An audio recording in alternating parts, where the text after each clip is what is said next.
Aujourd'hui, nous allons découvrir ensemble comment déterminer graphiquement l'intersection des graphiques de deux fonctions du premier degré. Tout d'abord, je vais vous rappeler l'écriture d'une fonction du premier degré. Elle se note de cette manière-ci. Y est égal à mx plus p. On peut également la noter de cette manière-ci. F de x est égal à mx plus p. Ces deux écritures sont identiques.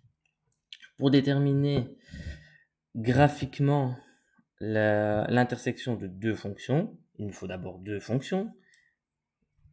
Aujourd'hui, mes deux exemples seront f de x est égal à moins x plus 3 et g de x sera égal à 2x moins 3.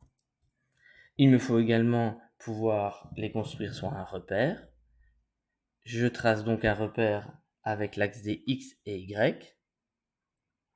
Et pour pouvoir tracer ces deux fonctions, je vais avoir besoin de tableaux de valeurs afin d'obtenir des coordonnées pour pouvoir tracer mes deux droites. Au niveau de ces tableaux de valeurs, pour les remplir, il va me suffire de noter des valeurs au hasard pour les x et de calculer la valeur correspondante au niveau des y.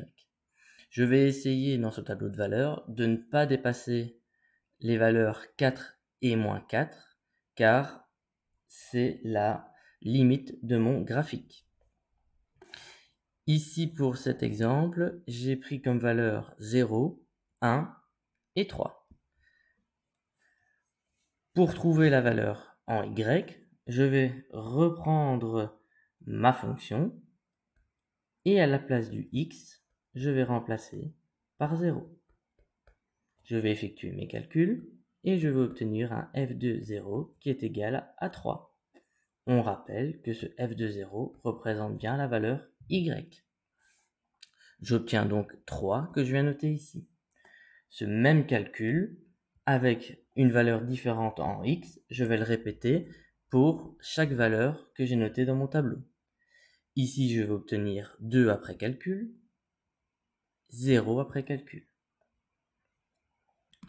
Je vais effectuer la même démarche pour ma fonction g. Donc je vais recopier g de, cette fois-ci, je vais prendre comme exemple 1, qui est donc égal à 2x moins 3.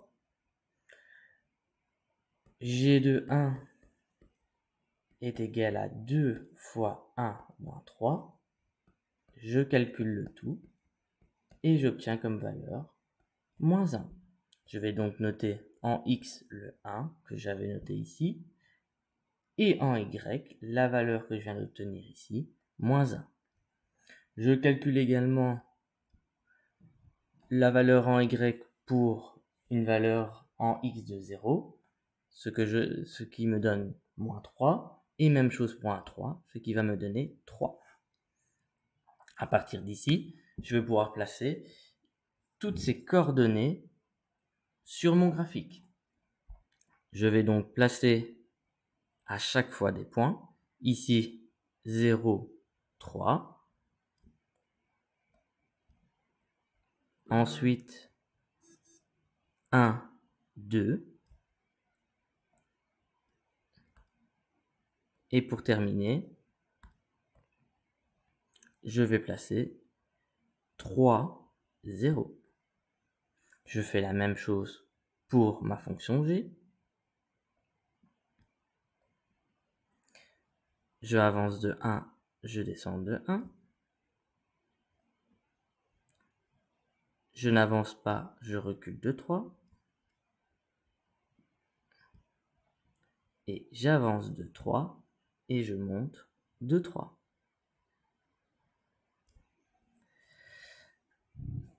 Quand mes points sont placés, je n'ai plus qu'à tracer mes fonctions et bien les nommer.